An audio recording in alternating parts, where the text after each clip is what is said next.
Hi all, welcome to another Chess24 Banter Blitz. Okay, I just want to show you the discount code screen to start off with. You can get a 15% off discount if you use the voucher code KINGS, as in Kings plural, Crusher. So use my voucher code, 15% off. There's some fantastic tournament coverage all the time, but in particular the British Chess Championships, for example, is fantastically covered by the site, and that's coming up soon. And you can chat with other people as well and analyze very easily all the game positions, etc. So if you want to check that out, become a premium member to use all the premium features, as well as challenge streamers like myself and others. So let's go to the challenge screen now. And I hope the audio and visual is okay. There was a new version of XSplit I'm using. So I just want to ask that question, is audio visual okay, before proceeding. I've tried to do an innovation from last week. I only covered 2 Leela chess games instead of 3. I think I was a bit brain fried. I'm still a little bit brain hot, but not too fried, I hope. So let's check the challenges now, and I'm going to try and use some of the strategies which my new virtual coach has been teaching me. So I hope to be able to use some of them anyway. So let's see. Let's try the English opening against Volksrudel. Okay, so knight c3. Trying to control that d5 square. Eyeing f2. I better not do a pre-move because queen f6 could be the next move. Gotta be careful. Not doing any pre-moves. Pre-moves are highly risky, generally. So I'm hoping here I can play for knight g2 for d4. Now if bishop e6, that actually wins a piece.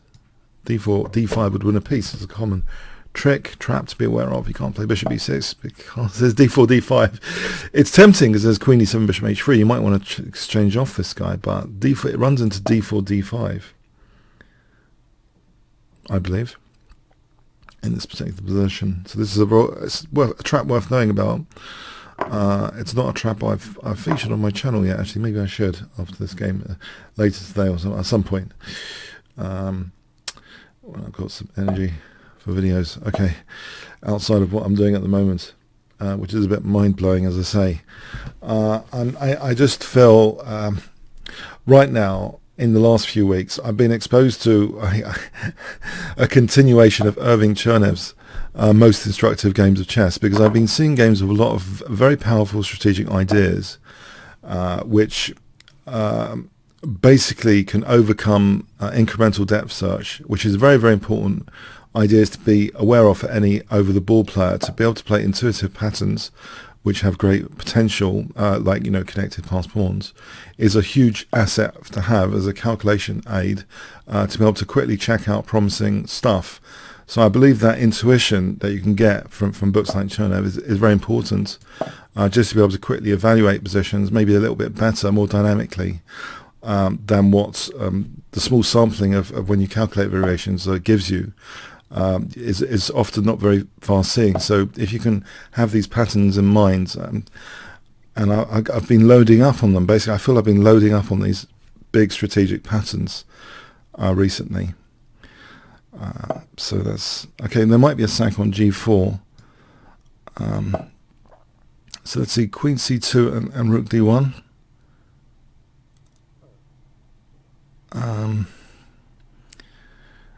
I mean, one such pattern, for example, big knight on d5, which is unentrenchable, was used in at least two or three, maybe even more games in that book, where the structurally, if you can get a nice entrenched knight, sometimes your attacks can play themselves, and sometimes a strong players have sacrificed the pawn to invoke that kind of strategic theme because they know it's going to yield dividends. So they aim for these positions with these big strategic themes, and it does pay the dividends after, and it sort of transcends calculation. For me, that's been one of the big things, which I think is inspirational. That kind of thing, as opposed to a book which might emphasize concrete technical variations. For example, Fisher's 60 Memorable Game book had a lot of variations, I think, by Larry Evans as well, with the quotations and stuff. But it's a bit too much, because sometimes you just want to be aware of the big strategic themes, So I think that's really useful. So okay, so here's c takes. Let's have a look at this. The queen's there on b7, which doesn't look right because of the bishop there. Do I undouble the pawns? Or play knight a4? This is quite tempting alternatives here. Knight a4 also seems tempting. You know, knight a4 doesn't weaken e2 fatally yet because there's knight on g3. So if I ever played bishop f6 and knight h5, this would be dangerous. I'm tempted for knight a4 as opposed to cd. I'm assuming that rook e2 is not possible or coming up. So if I can play bishop f6, knight h5, queen b2, that sort of stuff.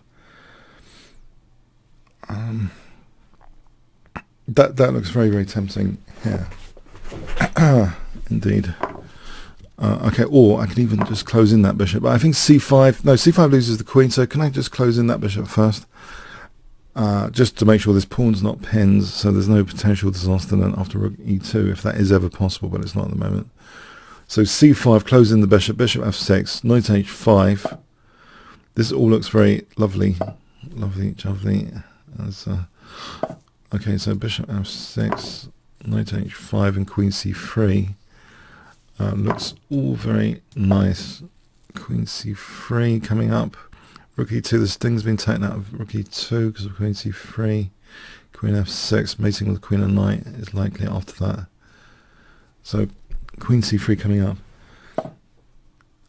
So queen c3 anyway here, unless there's anything major with queen c1, king h7. I don't think it's worth looking at that. Queen c3 is logical. It's keeping an eye on c5. It's keeping an eye on f6. Queen d8 runs into a pin. Rook d1. Nice pin. Maybe bishop c6 coming up, or just say queen e7 unpinning. I think there's rook d7 and knight f6. Just winning a pawn. And if the queen's really on f6, then it's hitting h6. So queen e7, rook d7, queen d7, knight f6, rook f6, queen f6. Okay, there. Right. Okay, that's intriguing. Can I try? I'll try and double. Maybe. Try and double. Or shall I? Or rook d3. Well, there is knight f6 anyway. For rook d7 after rook f6, rook d7. Hitting the queen, it's quite forcing of queen f6, rook f6, rook d7. It's still very promising. It seems as though black's overloaded here. So rook f6, rook d7, queen d7, queen f6. Yeah, it seems as though black's overloaded.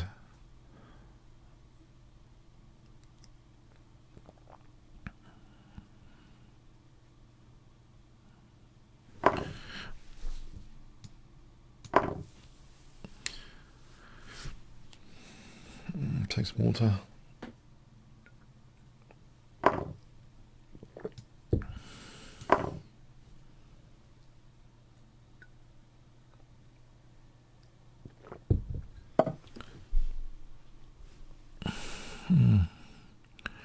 I think I'll exchange off things with a check.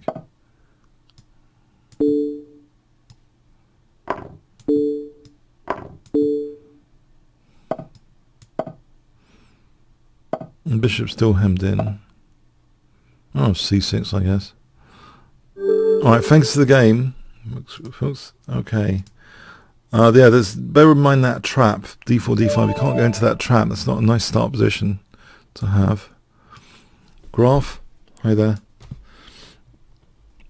As in Steffi Graf. Okay. So, and another German women's player has won Wimbledon now. It's a long time since Steffi Graf. I was watching Wimbledon with great interest. Just, even from the point of view of competitive psychological strategies, looking at Wimbledon tennis, I mean, it's kind of relevant to chess as well as football matches, actually, and how sides use psychological stuff, or if they need to defend, they need to defend, you know, especially it's like winning on time in a football match. If they can just, like the French, hold out until they can win on time, if they've scored a goal earlier. But, you know, there's a lot of strategies you can get from competitive sports, I believe, which I didn't really take seriously before. I think it started to twig when I had this away match against Wood Green Chess Club, and this guy,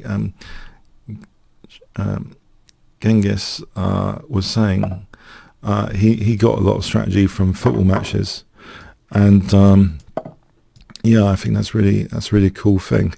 Because psychologically, I noticed he was kind of fearless even when playing much higher rated players. And I think he got a lot of that from psychology of competitive sports. And if you look, when I looked at Wimbledon, there is like big determination and massively grueling contests, which I think are analogous to gigantic, you know, long multi-hour chess games. So checking that out, I think is quite fascinating. So. Let's see here. Is f5 any good?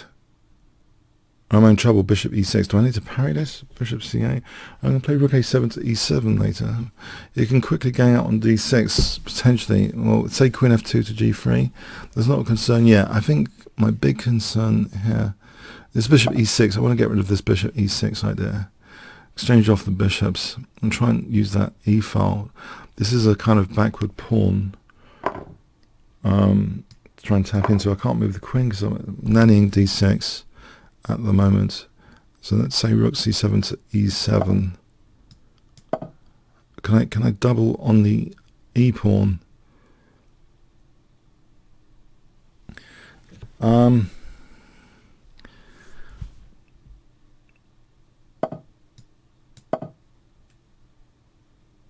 As d6 remains an issue here. Queen f2 to g3.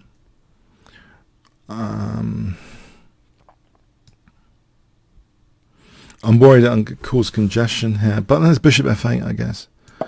All right, not for the moment then. All right, so let's say queen d7. My liability is the d6 pawn. I can never play f5 at the moment. He's got a point here. I don't know what to do. That's kind of locked down, isn't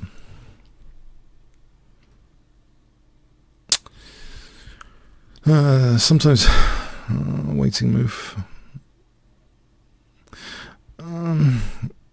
He's moved a pawn. That's committal, you know. It's a committal decision to move a pawn. Let's just wait around for a moment. Oh, this is a bit poxy, but I don't know. I want to see what he's doing. Is he going to get his queen to g3? Is there any trap involved in that? g5, bishop d6. There's no real trap involved in that, is there? If I played g5, I could stop that plan in its tracks and further. h5. I could stop the plan in its tracks with g5, but then the f5 square. What if... Okay, let's have the queen g3 on the board. I've got bishop f8 for the moment. g5 compromises f5 too much. I'm not sure the e5 break is available. Okay. So if the e5 break isn't available, does that mean tactically g5 is something to watch out for later, maybe?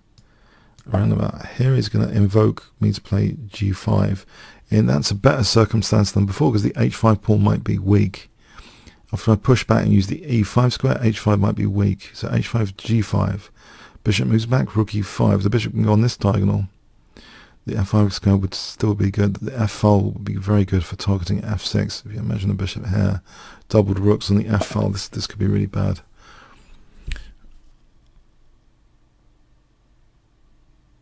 Okay, I'm a bit stuck. g5 in this position. I need to see what he's doing. I need some insight into what white is doing. Let's just play this move. Not to get too far behind on the clock. If I tried this as I'm playing for g5, if he plays bishop h6, I don't mind a trade of bishops necessarily. Is g5 a concern? Yes, maybe, would he take? He'd probably drop back on this diagonal. It would be painful on that diagonal. Let's just make sure I can handle bishop c1 to b2. So g5, he takes, drops back, hits the diagonal. If I can prepare that g5 with rook f8. The rook, in fact, is my worst placed piece. Bishop's essential there. Rook's important, potentially. This one's not doing anything on e8. So, in fact, preparing g5 might be something here. Rook f8 for g5.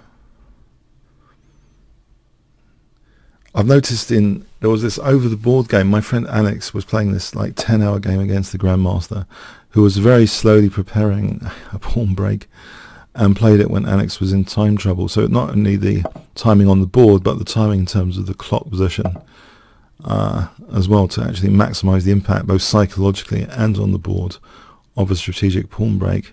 So you just keep it in hand until it's ripe from many angles to play a strategic pawn break. So g5 is still on the cards here. I'm trying to just improve slightly the circumstances of g5.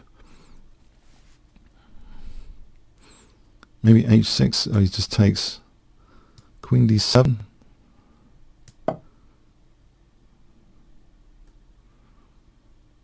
I'm not necessarily saying I should run my opponent out of time and then play g5, but actually maybe that is a good idea. Okay, but as well. But here, let's see. G5 is coming out of the question. Maybe around here it's possible. We're going to have a draw by repetition at this rate. G5 here. Let's go for it. Although the diagonal is really dangerous.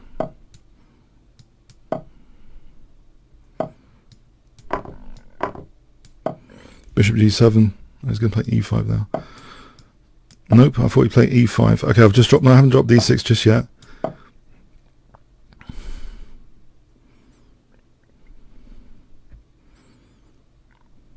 h5 to give my king h7, otherwise he's got all these checks all the time.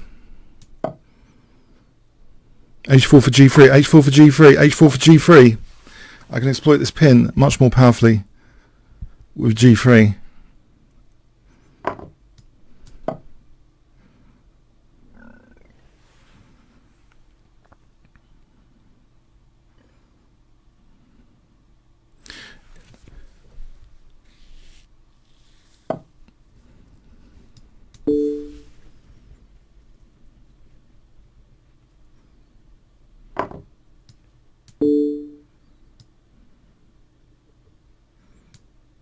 I've noticed that in Leela chess games, she's preparing strategic pawn breaks, but I've seen it in a long 10-hour serious stuff.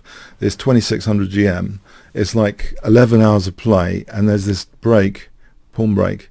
This GM is slowly maneuvering, just checking. It's like putting my friend Alex through this 10-hour exam, and then plays it when Alex has only got like a few minutes left. It's increment time controls, but low on the main time control, so just he ends up playing on increments against something which basically changes the structure of the position. So, and often you want to take stock if that happens. If a strategic pawn break happens, you've got to like reevaluate all the dynamic possibilities. So if you time that both in terms of the opponent's clock situation and also the exact configuration on the board, it can be very, very dangerous. If you just play that card straight away, it's not as dangerous.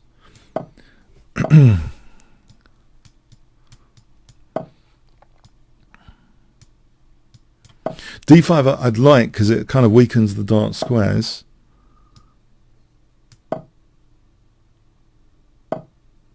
E4 looks like an aggressive pawn chain. Right, D3 looks like a nice thing to aim for here, because often A3 is needed to stop this pesky knight maneuver. Now this knight means C6, bishop C7, H5, H4 is very tempting. I don't see the problem with that myself, to play for that at the moment. The knight, can be got rid of, unfortunately. I could try and stop that with G5, but then there's other targets, like the F knight is loose. Maybe I could just go for it here already with h5. Let's allow knight f4. Maybe I could take on b2.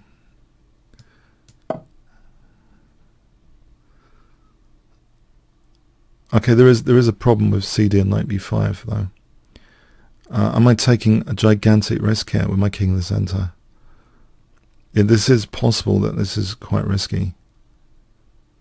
cd knight b5. Okay, can I make it a pawn sack for a moment? So dc bc just to stop knight b5. Rook c8, hg, queen d7, bishop h3, that sort of thing. Oh, maybe there's knight e4 here. Knight e4, queen d3, knight g3, holds the bishop, hits the queen. Knight moves rook c8. Oh, there's a queen c6 as well though. Oh, don't tell me queen c6.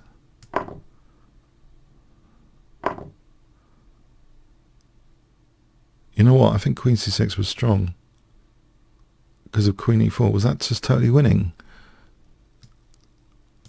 I think I might have been pretty risky there. I think queen c6, queen e4 might have been winning because I'm going to have to look at that in a moment. I think that might have been totally winning. I think I've overestimated the position.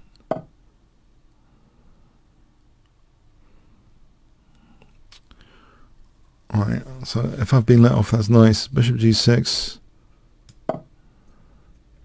Still c6 is an issue. Yeah, I think I underestimated. Because there was no queen e7 because of queen e8. Yeah, you shouldn't leave the king in the centre, basically. It's asking for trouble. King in the centre is asking for trouble. I never learned that lesson. I don't know. I never learned that lesson. I always think, I'm always tempted sometimes, not always, but active operations before the king has castle. But he did stop me castling. I can castle here to protect the knights as well. Knight b5, queen e4. No, hold on. What about just rook d8? Because this is a nasty pin. If I play rook d8 instead.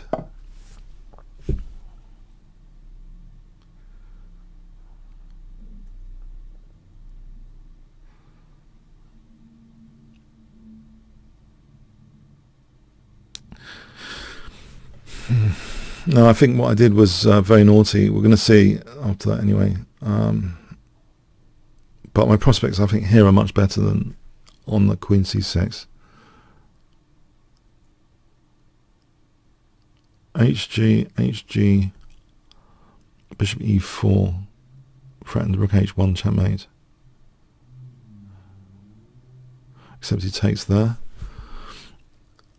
Let's have a look at that again. hg, bishop e4, even if knight e4, queen e4, rook e1, rook h1 is checkmate. So what does he actually do there?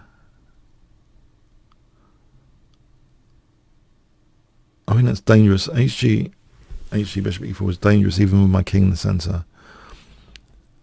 Threatening rook h1 or knight e4, queen e4, threatening rook h1. The pawn's pins still. Threatening rook h1. I mean, that looks as though it's winning if I get that position.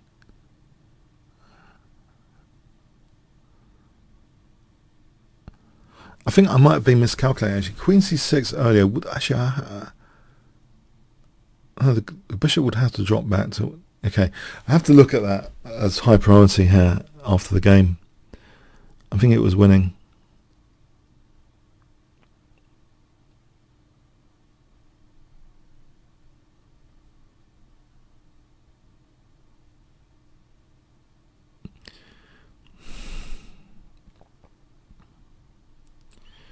Does anyone on the chat think it was winning earlier? I think White missed the win.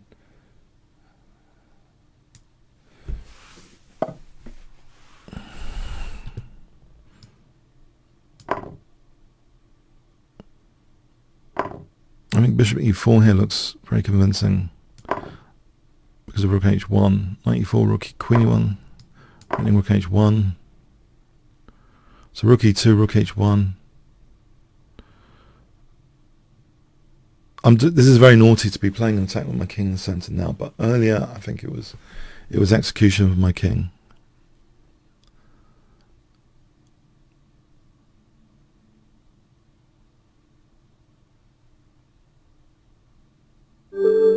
All right, let's have a look at this. Thanks, Kaz. I think you might have missed something there.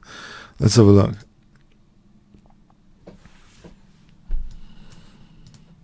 I was overconfident here, I think. After this, I was a bit confident. Hang on. It says already white is much better after bishop a3. Technically, it says white is much better. White is slightly better now. Okay, slightly better. What was I supposed to do?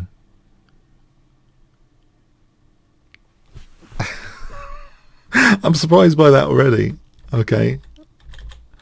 So bishop a3, white's slightly better anyway. Okay, because there's a prospect of f3. Okay. Bishop a3, now white is much better after cd. So I play this. White is winning, +5. I play this. Knight e4 is the strongest move in this position. Yeah, I thought so. Yeah, this looked like a horror show. Because of c6. It did look like a horror show. And it is a horror show. The reason why it looked like a horror show is because it is a horror show. The queen and bishop. If there's queen d7, I just end up losing. Oh man. Oh man. If basically, the problem is, there's still this crisscross here. Queen takes e4 is a horror show.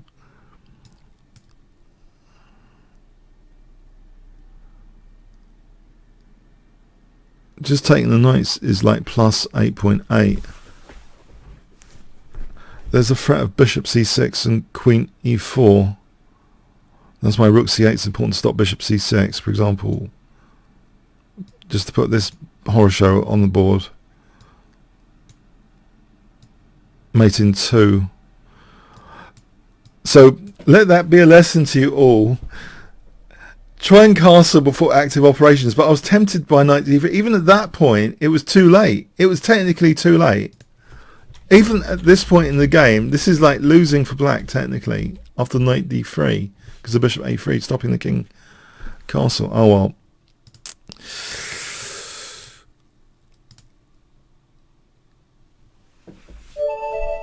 Okay.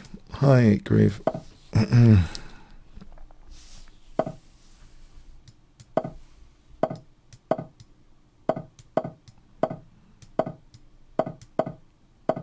So this looks like a reasonable position to start off with. I hope.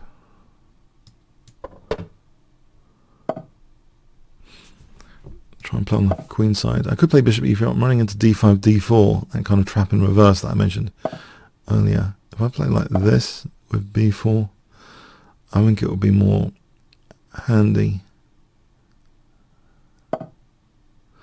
b4, I just want to make sure this doesn't lose tactically.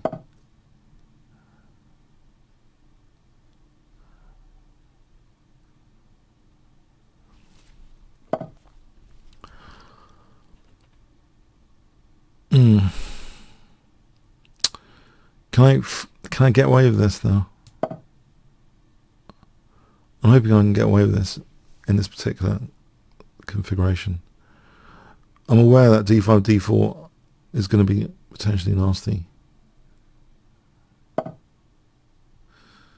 Queen d2 is possible because there's no knight b3 here. Queen d2 is possible. And maybe f4 looks possible. Plausible. BC looks... One of the strategic motives, I think, in Germany is to create a majority of pawns in the centre. So BC, like, closes in the bishop. This looks interesting. Rook b7, ef, and fg. I get a pawn majority in the centre. Here I can close up the bishop with e5. Although I'm weakening my light squares, so bishop g2, king g2, queen b7 is quite a price. I'm losing the exchange there, king h2, knight f3. That's quite a price to be paid.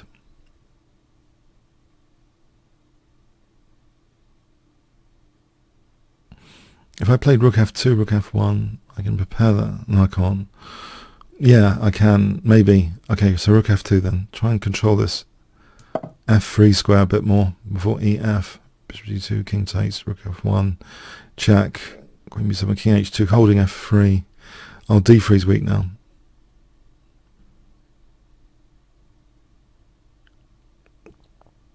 Am I too late?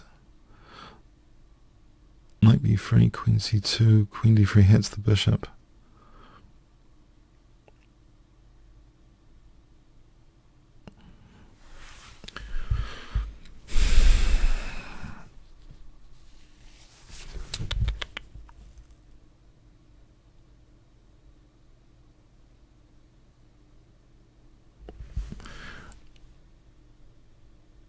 Oh, I don't like that. Okay, I don't want to lose on time either, particularly. I'll play a4 for a moment, I guess.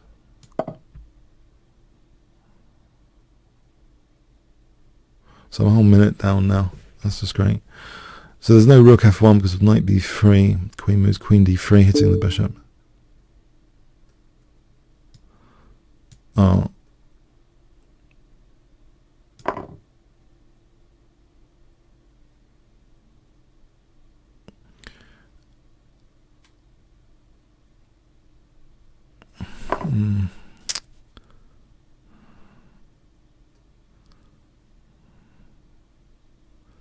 Hang on. We've got bishop c5.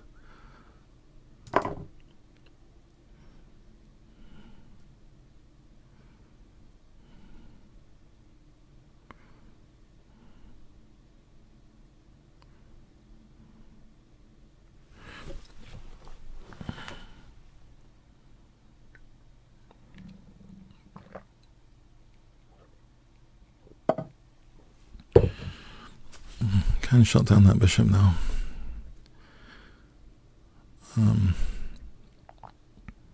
then it's got that diagonal after, so maybe that's not a good idea. What about e5 straight off the bat?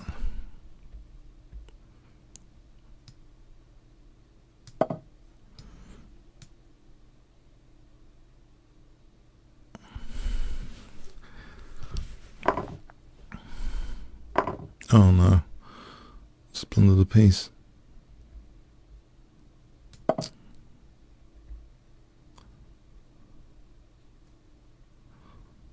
And that was really dumb, splinter a piece.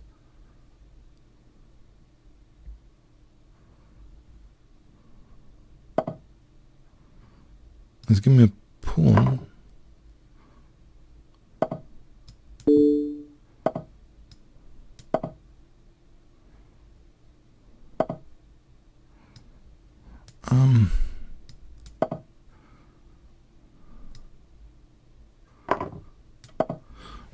A5, A6, this sort of thing.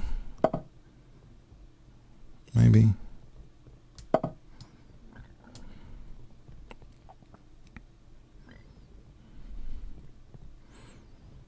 Try and make the most out of my pawn here.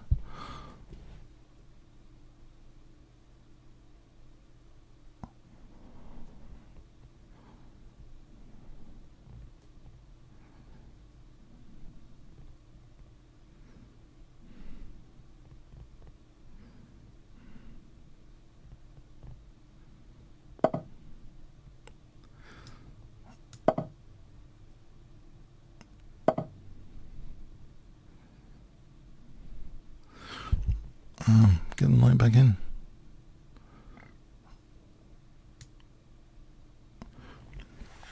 Oh, rook a7, I see. Okay.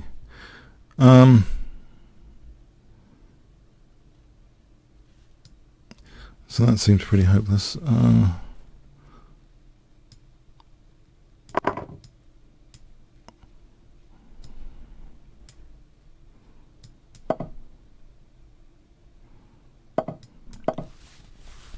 Try and use the king.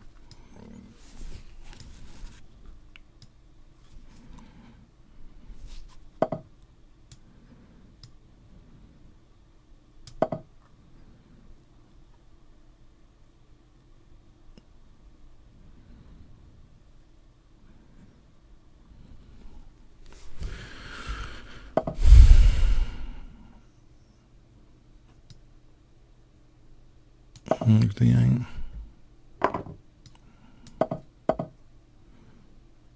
Get rid of this guy. I'm protecting F4 for a moment.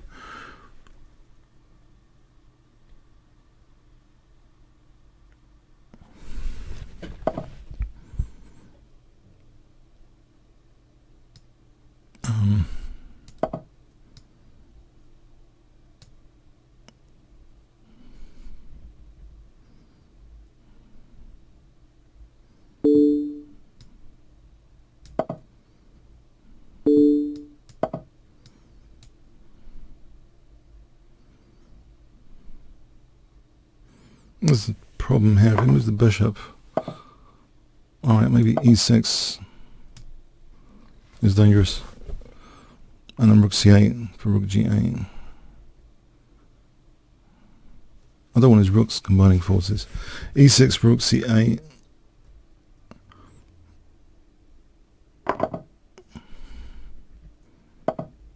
Alright, I get mated though, that's the problem.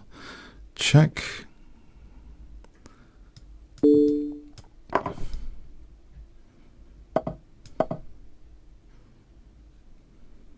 Oh, I've only got 30 seconds now. D8 threats. King f6, rook c8 hits f8, and queen is useful.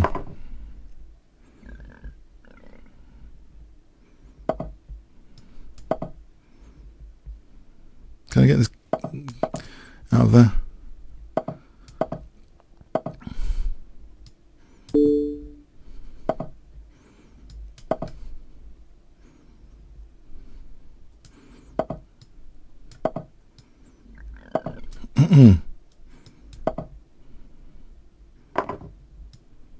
Oh.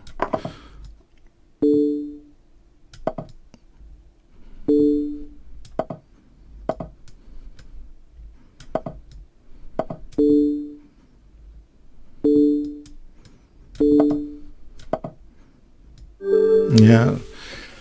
I'm sorry, blundered a piece. Very dangerous opponent. I blundered a piece. Just try to create some problems. That's what you can do sometimes. Just create some problems as well, especially in Blitz. You can create problems.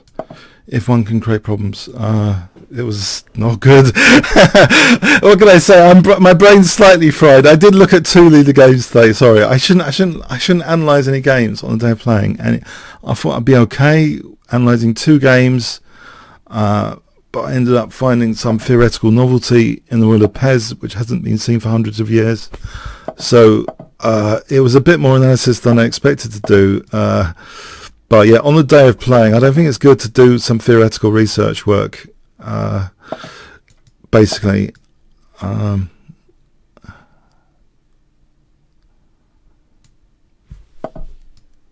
let's try this position again.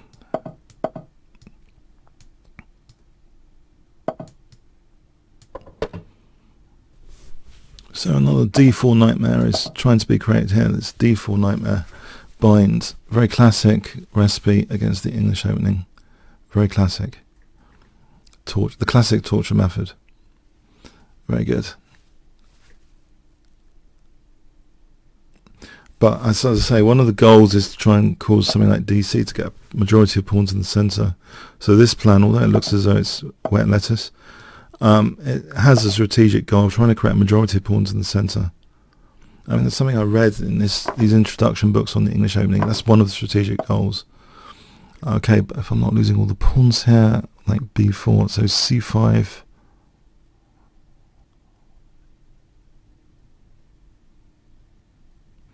To end up losing all my pawns. You can take here, you can lose his dark square bishop, you can win a pawn, but probably lose his king after. c5 is a way of trying to get a majority of pawns in the centre, if I can get away with it. If I can get away with this. Major strategic goal, pawn, flowing mobile pawn centre.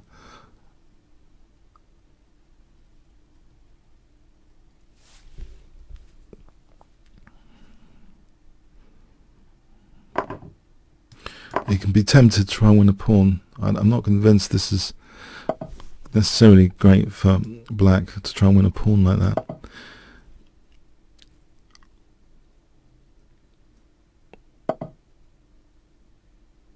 If I played f4 and again try to lock out the bishop, maybe.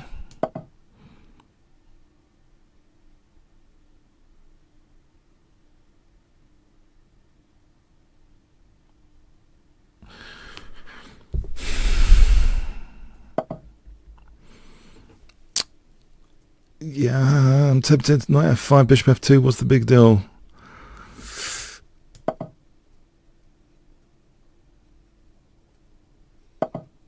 I'm going to lose d3 again. Oh no, c6 is hanging after. Let's just get this out of the way.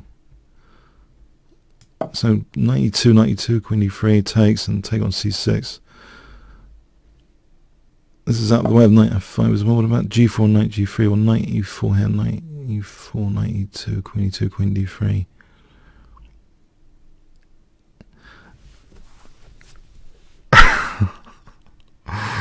Is bishop e4 any good? Bishop e4, if I don't particularly want to lose d3 in a hurry, bishop e4 might be something. Knight e4, knight d4 after bishop e4, knight f3 check. Bishop e4, so hang on, let's look at that again. Knight e2, knight e2, knight, there's no knight d4 there. Maybe this is okay. Nope, h3 drops. What about knight d4, knight d4, knight d4, knight e4? This looks safe enough. Knight e4. The knight shielding d3 for a moment.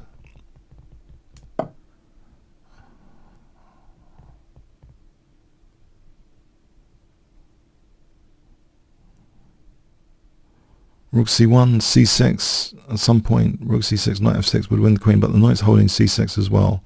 But rook c1, c6 is an idea springing to mind at the moment for knight f6, bishop c6, if the knight wasn't on d4.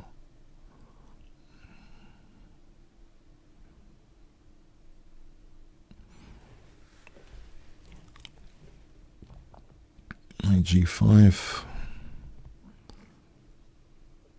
Knight g5 looks dangerous. If I ever taken and queen b3 check, you can take and then queen b7 or queen c6. There's a nasty pin there. Do I have a chance for bishop d4, queen b3 check? Well, the knight's on g5, that would be nice. Say check, king h2. I play bishop d4 here, hg, queen check. Bishop d4 here.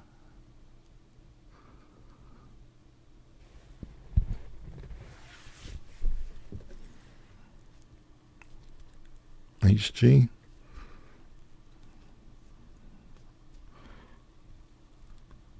You know what? I think I've got a pass pawn there. Even if I lose d3, I think I've got a pass pawn compensation. HG, say bishop moves, queen d3. I have locked out that bishop. I've got this pass pawn, I think. I hope.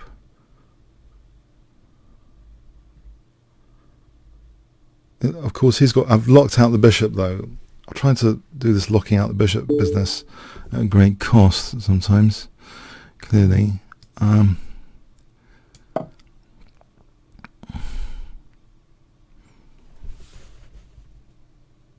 Technically, the bishop can use this diagonal though, bishop f8 to c5. It's not really locked out long term.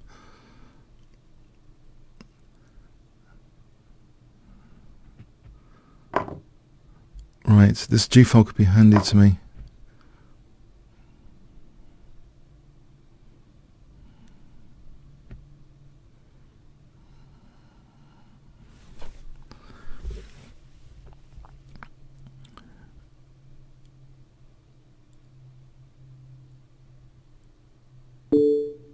So king takes, I've got rook g1 after, king h7. c6, he's not going to exploit that pin in a hurry.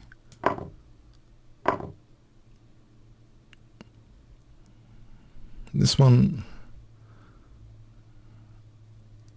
I can sort of, rook c2 as though rook g1, rook g2 is also on the cards. Oh! Let's pin that bishop in advance.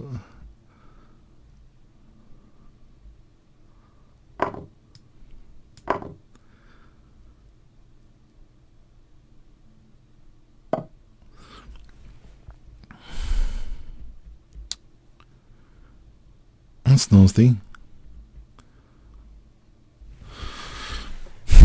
So bishop h6.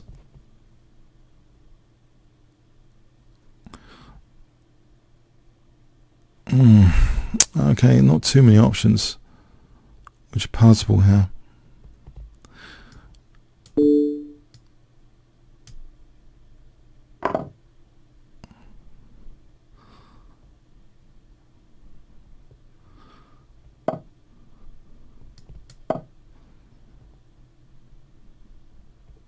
Bishop b6 coming up. Bishop's a liability. King f5, rook g1, king e6. b3 is going to sway the balance. Try and take a pawn out.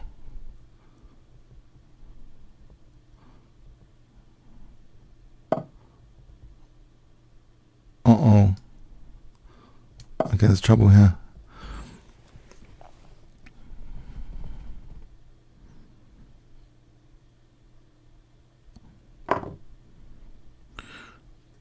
Okay, my king's not got that many opportunities here.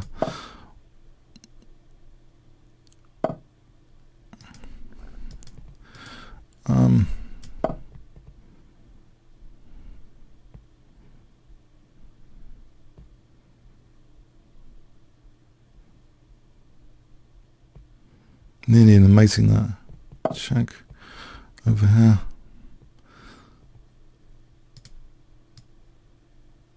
Oh, I mean, I've had it. Yeah, rook g4 is mating. Yep. Oh wow. Okay, well played. Oh, I think I might have missed something. I shouldn't allow g5. I think, you know, when g5 happened, this position, I think rook g1, but have a quick look at this. Rook g1 here. I suspect liberate that bishop will play to liberate the bishop, but hold on a sec. It should be about equal with, what does it think of rook g1? But okay, it was already a tough position. Well played.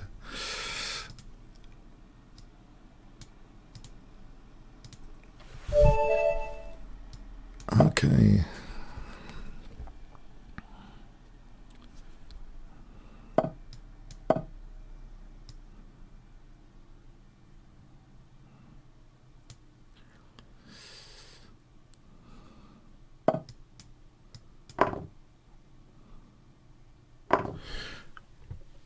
So I'll take some water. It's pretty hot today. Not as hot as 3 days ago. Temperature records being set in the UK.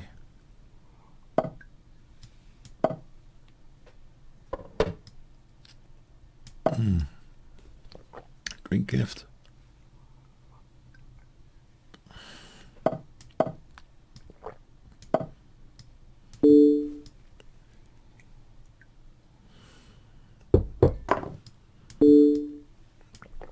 This looks dangerous.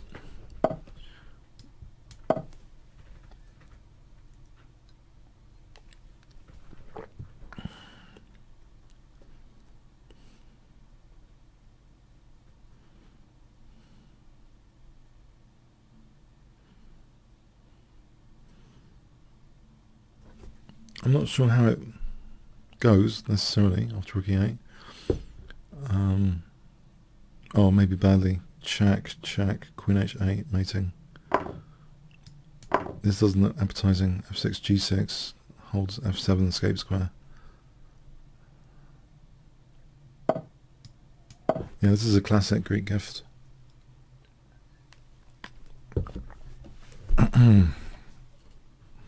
Yeah, you got to watch out for the Greek gift. Got to watch out for that. Thanks, Ektal. Be careful about the h7.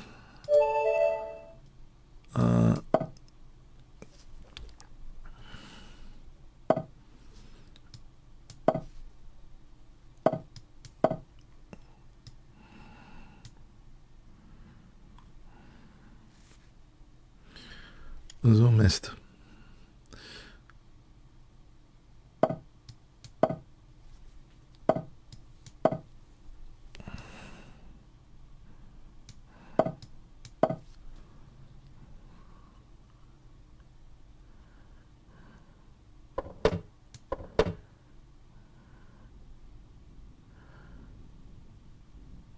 So here, I think the d4 torture plans we've seen in previous games are like torture, but here I think it's okay for white. It's a more comfortable territory, i.e. not being placed on the torture rack so much.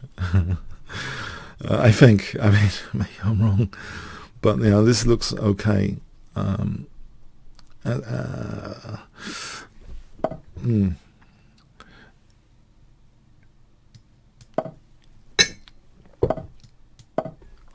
Just grab the space. So it's sort of like Fianchetto King's Indian territory now. Transposition to the Fianchetto King's Indian territory. I expect black shouldn't give up the light square bishop, because anytime f5, f4 is all the light squares are just waiting for the bishop without a counterpart now. So it makes any f5, f4 potentially more less effective. Because statistically there's a lot of pawns on dark squares anyway. So, okay, let's see here. Bishop e3, f4. I mean, h4 could threaten h5 as well as support bishop h3 as well. H4 here.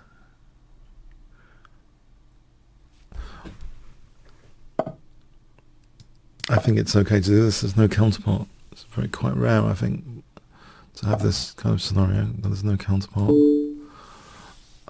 Taking on here gives the e5 square in that diagonal, activating the bishop.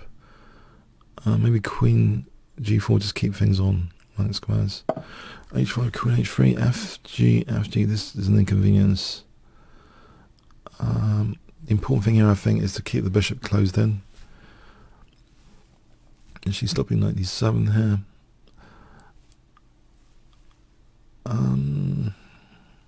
Maybe bishop d2 arms for stopping that.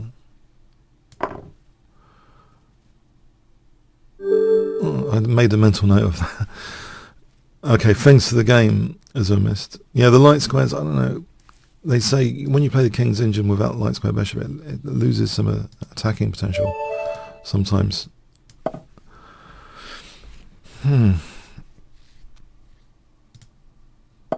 Oh, we're running out of challenges today. Hey, if you want to challenge me, please do challenge me today. As you can see, I'm very beatable. So I've lost one game technically, but I'm losing another. So welcome all challenges. If you put them in the pipeline, that'd be most welcome.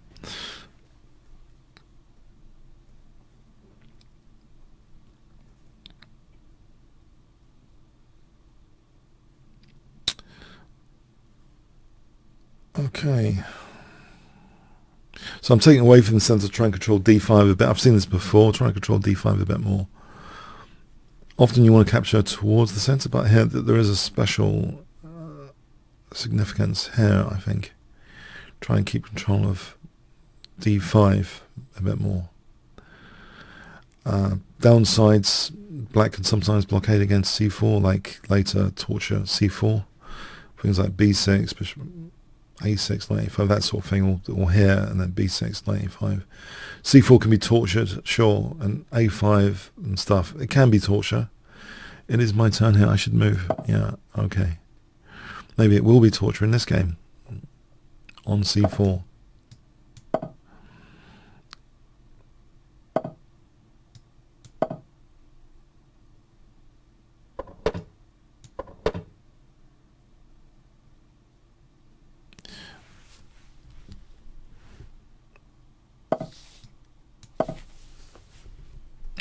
queen d7, king h2 to hold h3, which means actually f4, f5 is more effective because it would be trapping the bishop. f4, f5 would be trapping the bishop there.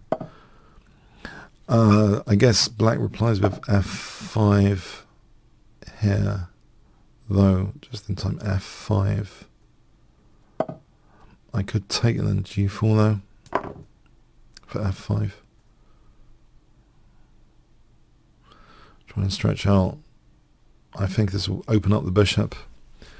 Of course, the f5 pawn might be a bit vulnerable to undermining later or something. With the dark square bishop though, the f5 is less painful than usual because that dark square bishop is covering things like g5. So this stretching out seems a little bit more justified to me in this particular configuration. In fact, knight g3 looks tasty here. So maybe this bishop is looking happier on c1. So knight h5 starts to look at this little pawn chain, which Leela Chess is keen on destroying little pawn chains around the king. I've noticed recently in multi-game examples. So knight h5, bishop e3, queen d2 for bishop h6 would be good to try and threaten things like queen g7 mate. Knight h5 is a restrictive move anyway because it stops knight f6. There's then taking and bishop takes h6. So let's see here. I forgot about that though. Muppets. It'd be good if I could actually pay attention a little bit more to the details of the position. The details of the position, rather than lose f5 now as well. That'd be great. If I could just be a little bit more detail conscious. Okay.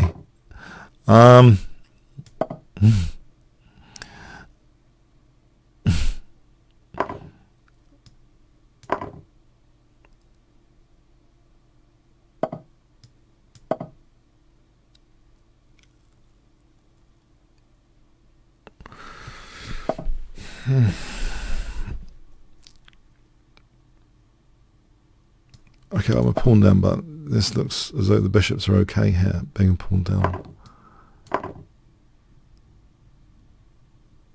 I might be wrong.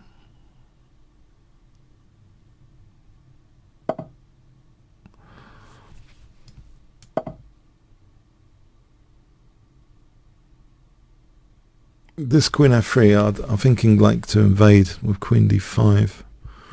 It's not really an invasion, is it? Okay, it's not convincing. I'm held to h5. My queen's been held to account. To h5. h5 could drop off next. e4, queen e2, queen e8. h5 would drop off next. Like around here, great. Okay, I better start doing something quickly.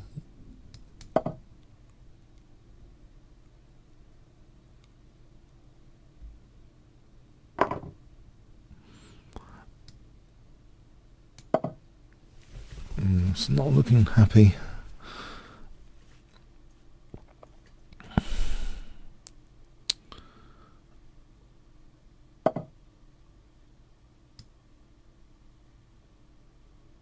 He could exchange off the queens now. I'm wondering if I've got some potential after the queens come off to do something. I'm not entirely sure what.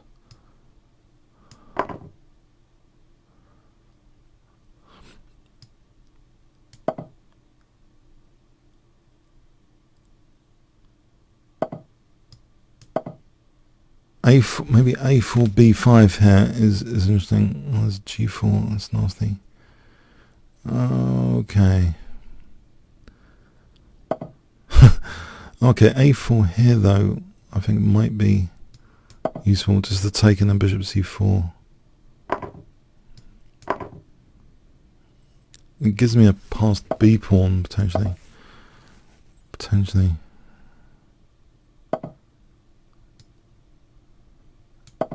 Unless I'm totally misevaluating this.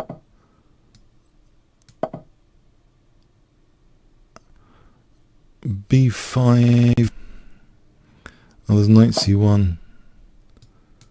I can sack and then queening over here. Like so, bishop moves somewhere.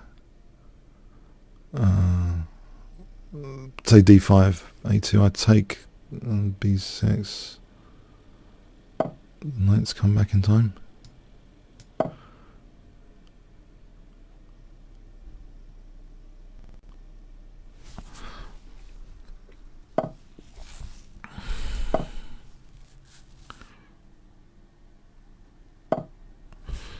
Alright, okay. Oh, there was bishop b1. What did I think about bishop b1?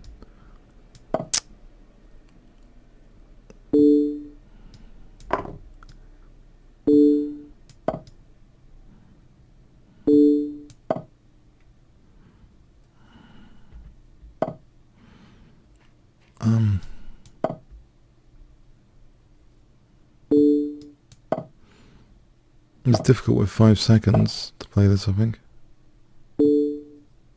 Except I managed to lose my central bishop like a muppet. Okay, thanks very much. No, well played. Oh, okay. See, I'm totally beatable today, so send on challenges. I'm just there. Take my rating points. Steal my rating points. No, take them. They're on offer today. Okay. Oh, crikey. What am I thinking? Knight h5. I'm not even seeing anything. Okay, like bishop h5. It's like black's better already after that.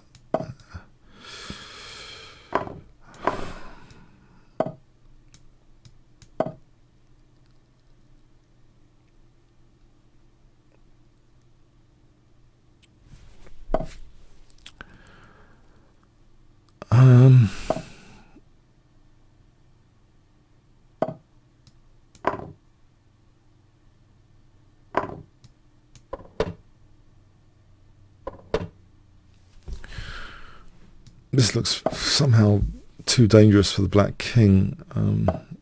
That pawn wedge there.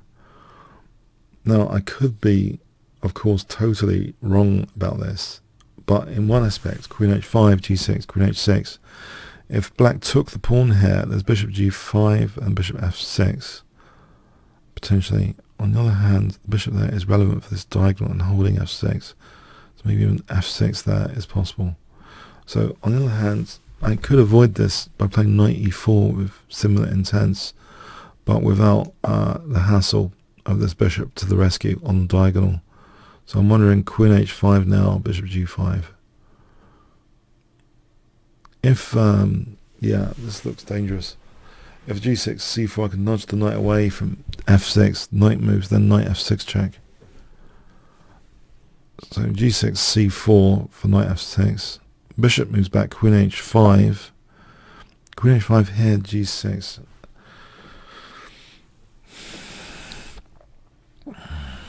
c4 first. Queen h6, queen e5. Knight g5, queen g7. Defending everything. If I played c4 though, it seems a general useful attacking move. There might be knight f6. Takes queen h5, f5, bishop h6 threatening queen g5. That's different though. Hang on, queen h5, g6, there's knight f6 now without any knight f6. So queen h5 is possible, g6, knight f6 is winning. Surely.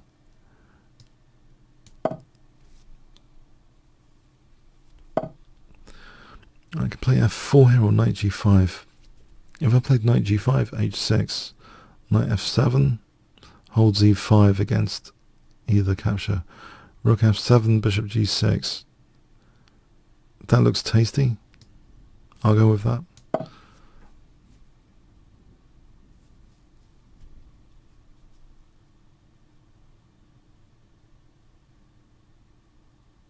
So I'm threatening mates. h6, knight f7, holds e5. Rook f7, bishop g6.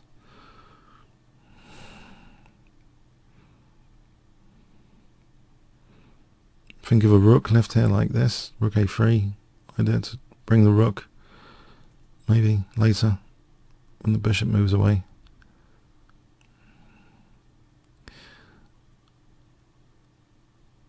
Well, now here, taking queen g6 is... No, taking... Okay.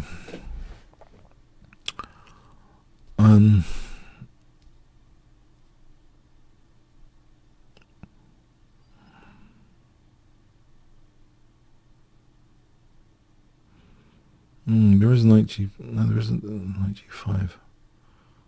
Is there? I think there is knight g5. On queen e5, there's check, king h8, and knight f7 check, rook f7, queen takes e5. So knight g5, hg, there's check, and then mating on h7. But here, I think I'm winning the queen with bishop h7, and then knight f7, and then queen e5.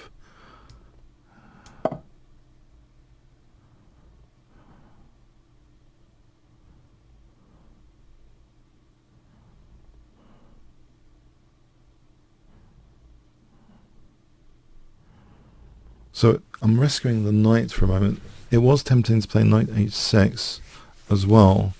That might have been the much stronger move, just to take on h6. Why not just play that? This is setting a naughty trap, basically, which was unnecessary to do. I think I could have just... We'll see. We'll see after.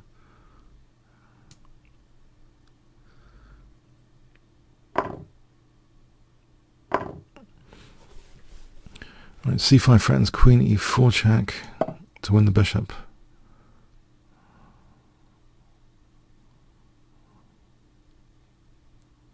Alright, I'll take that bishop. Two bishops for a rook is nice. I'll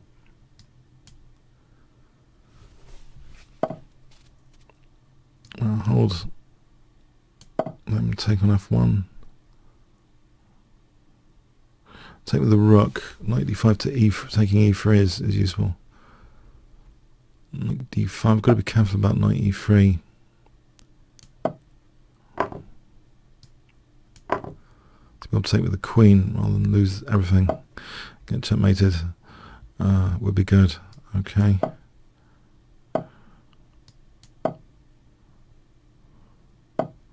Play check. And e3. Stop knight b4 maybe. Bishop d4 coming up. Or bishop d2. Why not bishop d2 out of harm's way for a moment? Right, there's still no rook f2, thankfully. Double attack again against a4 and e5.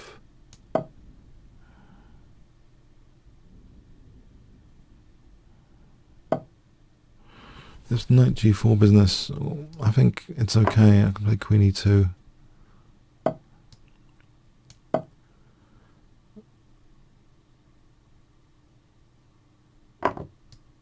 That's the bishop up.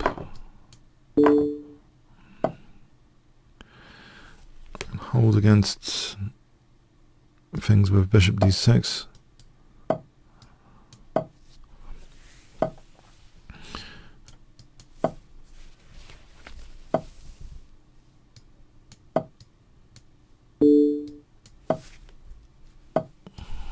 Zugzwang coming up.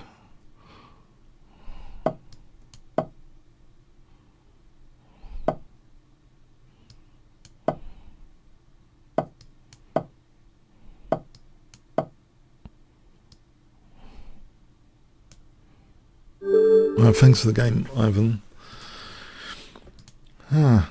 Okay, Kremlik students. Hi.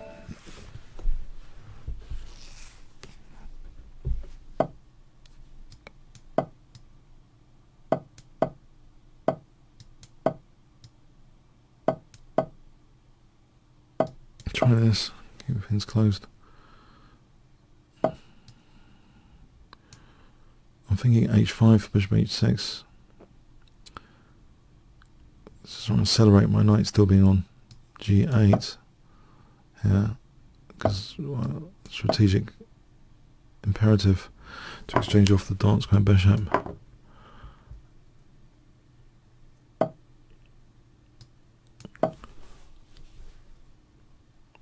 When the pawns are all on light squares, it's nice to be able to do that.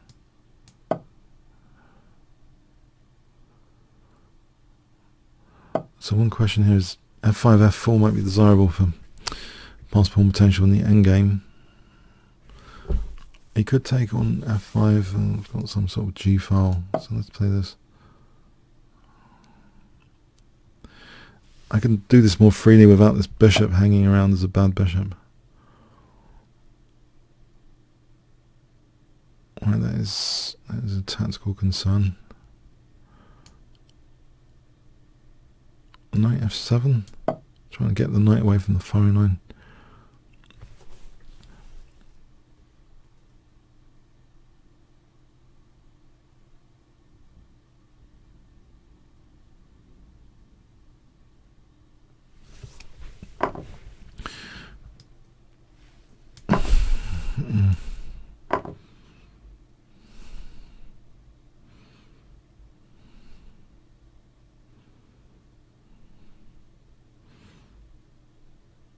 e4, queen f6 would be desirable, I think, as long as f5 isn't an issue. You could test f5 being an issue here. We're taking. Alright, it hasn't been tested as such. So queen f6 without a frontal attack on f5. This is sacking a piece here with knight e4.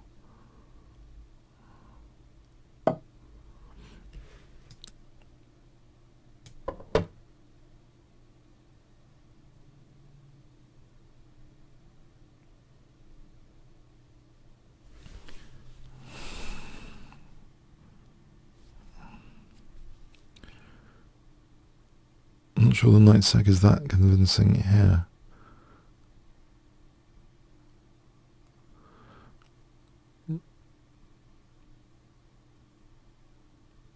So what am I doing here though? Rook e8, the h pawn's liability h4. Try and get form pawn later, thorn with h3 maybe. So rook e8, rook e7 gives some flexibility for rook g7 and rook h7. As well as rook e8, the rooks have flexibility on the e and h files. G files. Is h4 desirable? It's got a blockade square on e3, likely one to e3 hitting f5.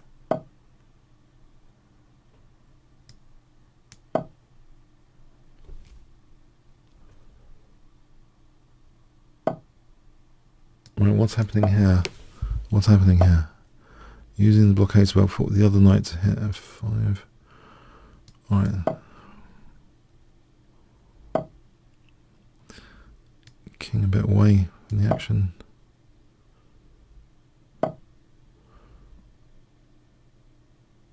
Where can this knight go? I think I need to just move it out of the way. Hang on, there's queen a4. What is he doing? Let's stop this queen a4 knight b5 concept in its tracks. So 98. Does he play b4? b5 is winning for me almost, except the rook's protecting b2, so it's not. I just had a thought that rook b7 would be dangerous, but the rook on e2 is holding that, and I'm sure he wants to play b4 himself, because my knights are not happy about this position, I think.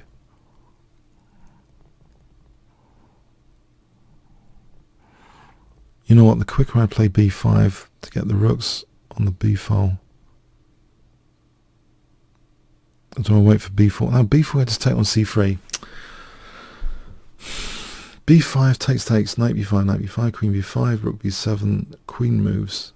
How would I double the rooks in that scenario?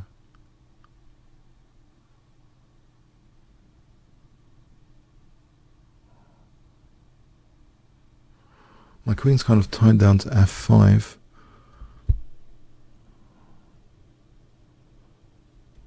What about this form pawn?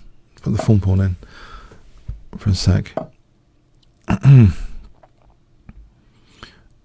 I'm not sure about knight b5 being desirable. Weaken d5. So can I do this? I'm hoping this isn't desirable. So maybe b5. Alright. b5 round about here. bc for rook b4.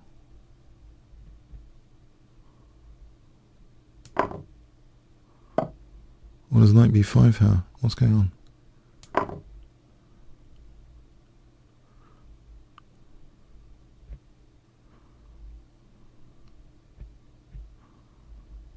Who's using the b file here?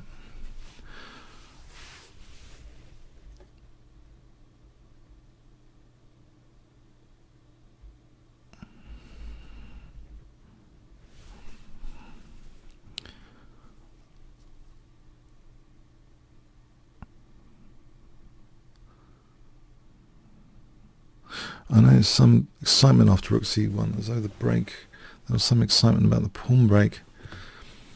I think this is the thing in chess, you've got to be careful about your pawn breaks, not being too excited about them. Prepare them the right conditions. So if I double the rooks here for knight c3, that looks quite dangerous. Knight a4, knight a3. Oh, hold on a sec. He's got queen c7. No, rook b7, rook here b7.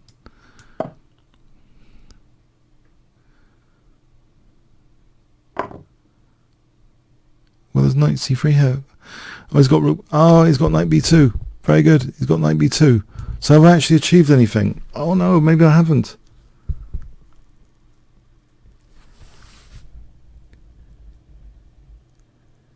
Queen d4 puts the pressure on. Knight b5, rook b5. Queen d4 puts a lot of pressure on. So the knight, I don't want the knight holding the rook. Go away, knight. I don't want you holding the rook on b2.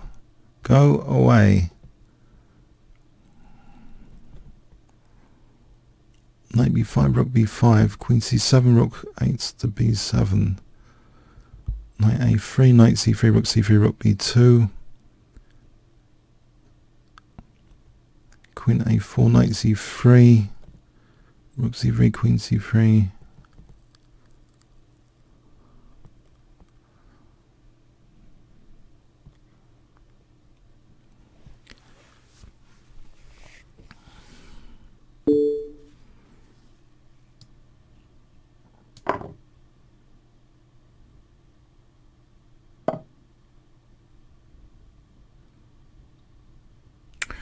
Oh.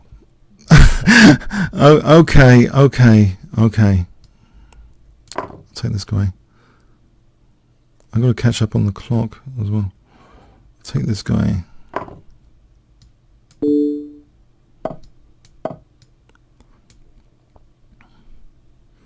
My centre pawn should flood through here. Take the queens off, connected centre pawns.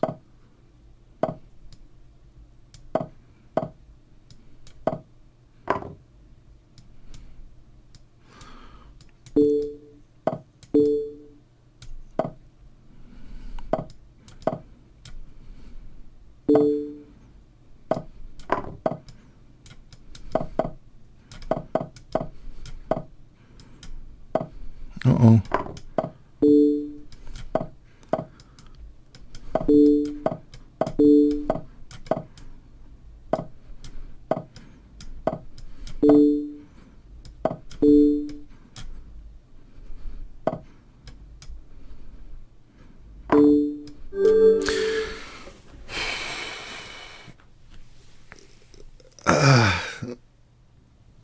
Yeah, that was good.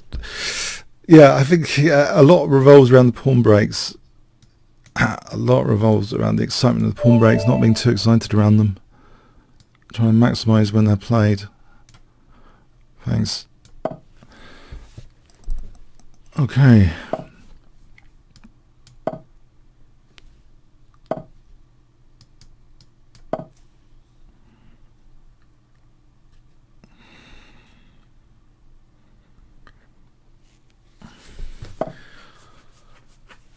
e5, very provocative. What's going on here?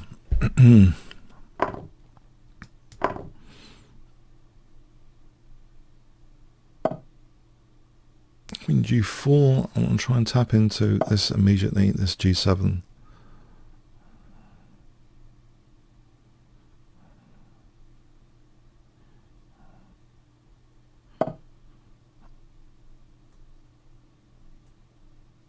I can try and castle queenside with bishop g5, castle queenside.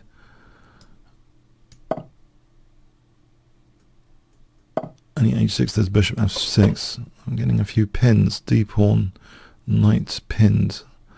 What do I do with that position? Just keep the pin pressure for a moment.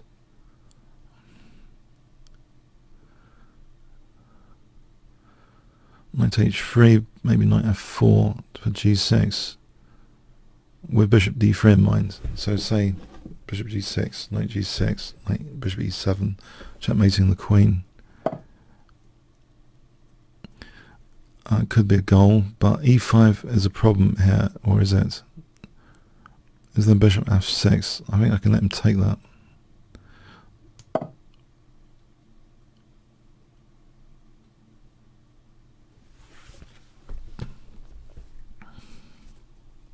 c5 might be interesting.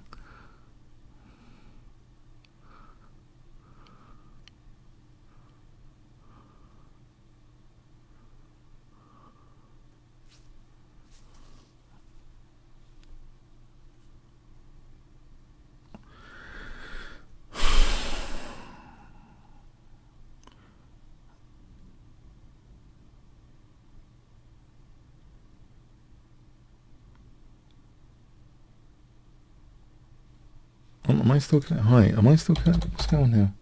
It says opponents. Has he got a bad connection? Hi, on stream. I hope I'm still connected. Am I?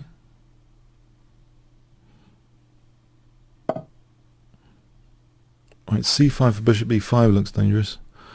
To threaten bishop c6, bishop c6. Maybe not a big deal at the moment. So I'll carry on with this plan, bishop d3, knight g6, or bishop g6, knight g6, rook h7, it's got rook h7 there. Alright, there's maybe c5 for bishop e5 is good. Okay, let's see that position, hold on a sec. Hang on, there's bishop g6 and knight e6 checkmating the queen. So bishop g6, fg, knight e6, checkmating the queen.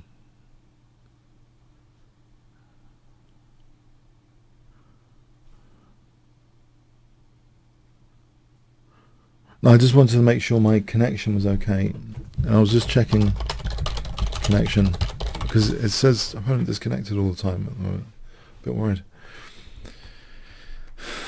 So I want to play bishop d3, bishop takes to weaken e6, and then knight takes e6 to exploit the pin.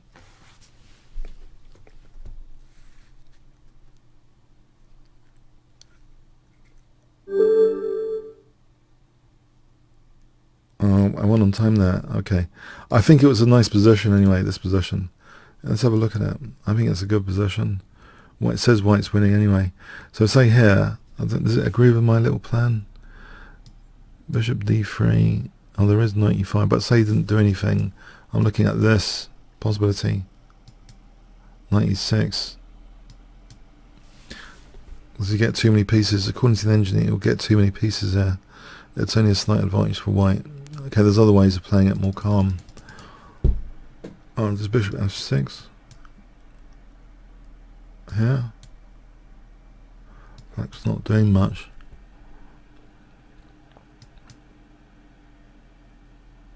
What is white's plan anyway? Okay, it's difficult to tell immediately an immediate plan. Cobra.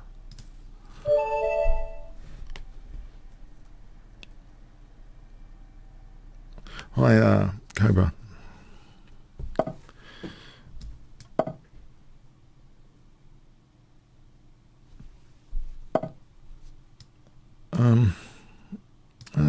was thinking it's Sveshnikov, but now I'm thinking knight off.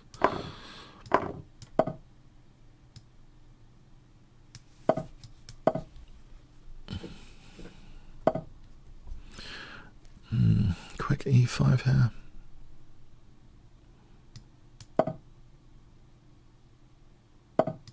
Quick d5 next.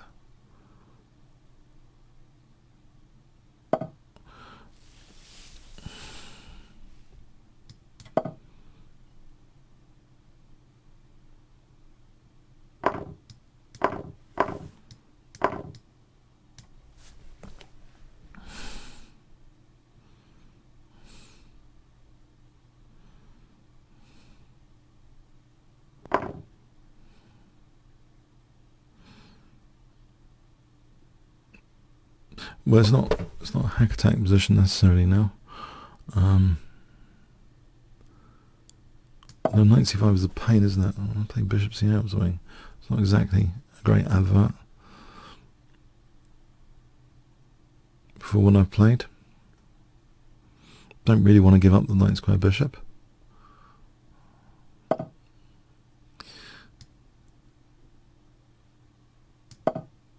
Right, hold d8 with the knight, so knight c5. It's still possible to play bishop c8, but maybe just taking on c5 is better.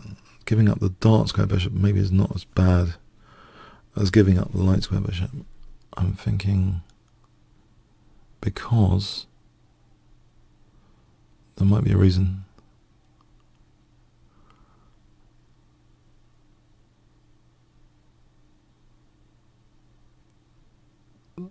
No, I can't. I'm having trouble justifying this. Knight c5, if I took, he has got the bishop pair and it's approaching the endgame. He's got a 3-2 pawn majority.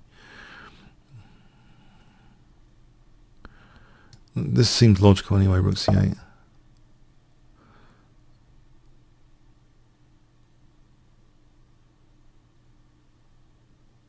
My pawn majority is over here.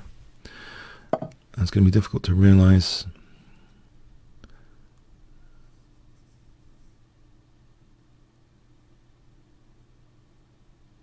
Is there a tactic here? Knight b4? What does he do to that? Knight e6.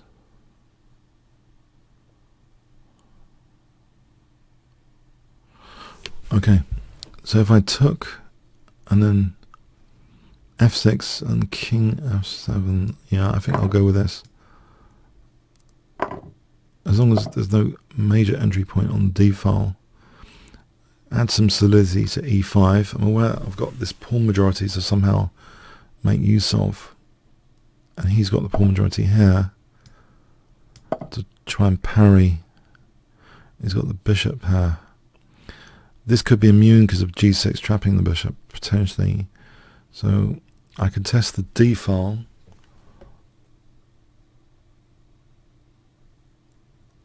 Or not.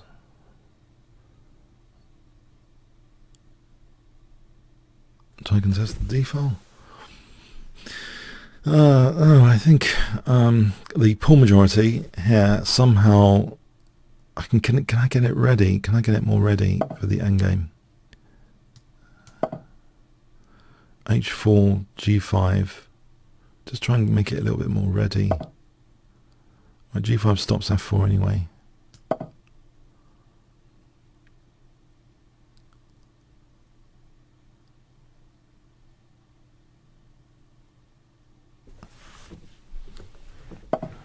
I can fix down.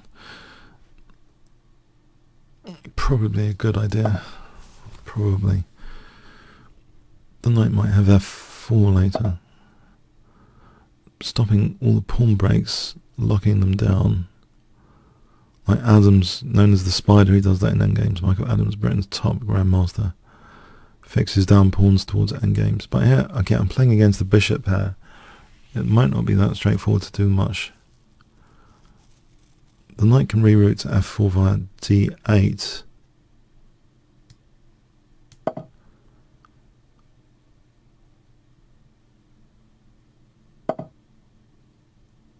Knight d4 here changes things. I lose b7. Oh, this is a lot of pressure. Can I play knight a5, b4, knight c4 for... I'll try knight a5. Oh no, I'm not convinced. Oh no, not convinced by anything now. I'm nudging the bishop. Hold on. No, then he takes and then bishop b6. If I take and then avoid that liability, so take and then knight a5. Let's take and then knight a5.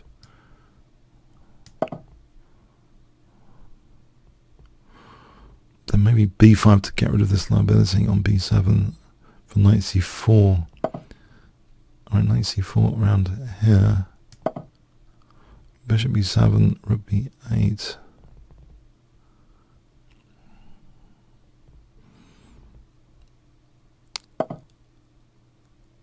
I can still play rook b8 for rook b2 coming up, so in other words, can I not just do this f5? The king ends up there on c1.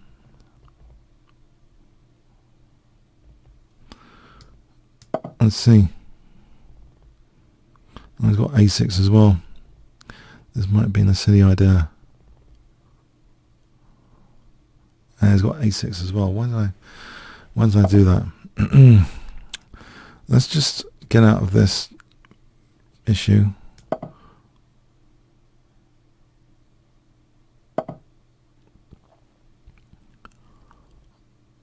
Or not.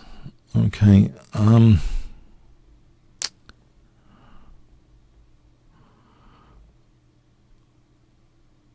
Okay, rook b8 might be appropriate here because of b4 potential. Okay, if I take in then king e6, he hasn't got the bishop pair anymore. They do a lot of damage. Try and get this pass pawn potential going.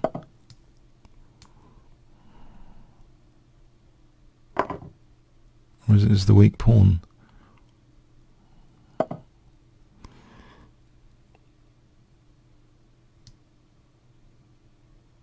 Yeah.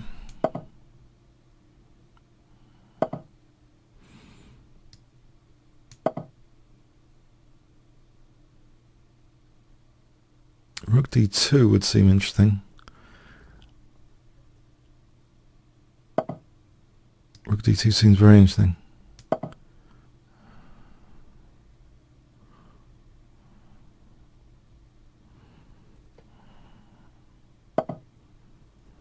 So I take.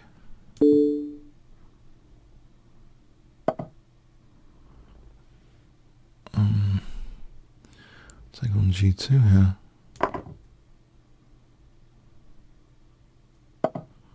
Check. And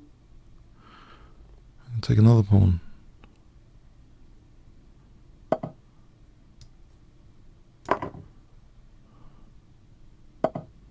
Protect.